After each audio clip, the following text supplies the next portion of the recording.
ICDS কৰ্মচাৰীসকলৰ কেইটামান জৰুৰী সমস্যাক লৈ অসম ৰাজ্যিক অংগনবাড়ী কৰ্মী আৰু সহায়িকা সন্থাৰ নেতৃবৃন্দই সমাজ কল্যাণ বিভাগৰ মাননীয় সঞ্চালক মহোদয়ৰ লগত কেইবাবাৰো আলোচনা অনুষ্ঠিত হৈছিল।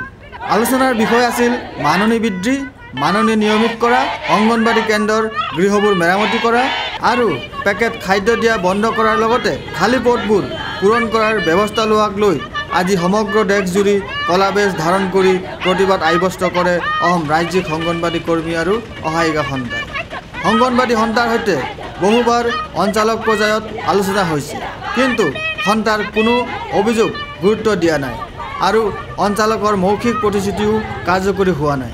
গতিকে আজি অংগনবাড়ী কৰ্মী সন্থা আৰু সহায়িকা সন্থাৰ লগত চিতুৰ উদ্যোগত এক প্ৰতিবাদী সমদল গুৱাহাটীৰ দীঘলীপুখুৰী পাৰৰ পৰা গুৱাহাটী মহানগৰ জিলা উপায়ুক্তৰ কাৰ্যালয়লৈ যায়।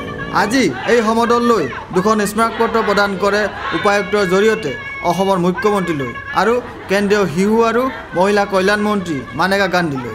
আজি সেই প্ৰতিবাদী কাৰ্যসূচী অনুষ্ঠানত উপস্থিত হৈ অসম ৰাজ্যিক অংগনবাড়ী কৰ্মী আৰু সহায়িকা সন্থাৰ সাধাৰণ সম্পাদিকা ইন্দিৰা নেৱাৰে দাবী জনাই কয়, আমি আজি সৰ্বভাৰতীয় ভিত্তিত আজি আমি দাবী দিৱস পালন কৰিছোঁ। কলা দিৱস আমি অসম ৰাজ্যিক সন্থায়ো আজি আমি কলা দিৱস পালন কৰিছোঁ।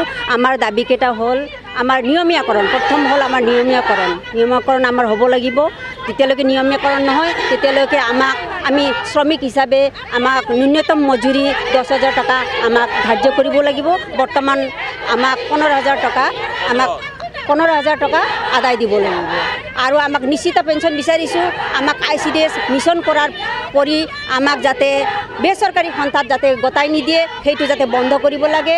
আমাক নিশ্চিত পেঞ্চন বিচাৰিছোঁ আৰু আমাক স্বাৱলম্বন আঁচনি আমাক বাধ্যতামূলক কৰাটো বন্ধ কৰিব লাগে। Video' journalist Sushanta Das, Sentinel news, Guwahati.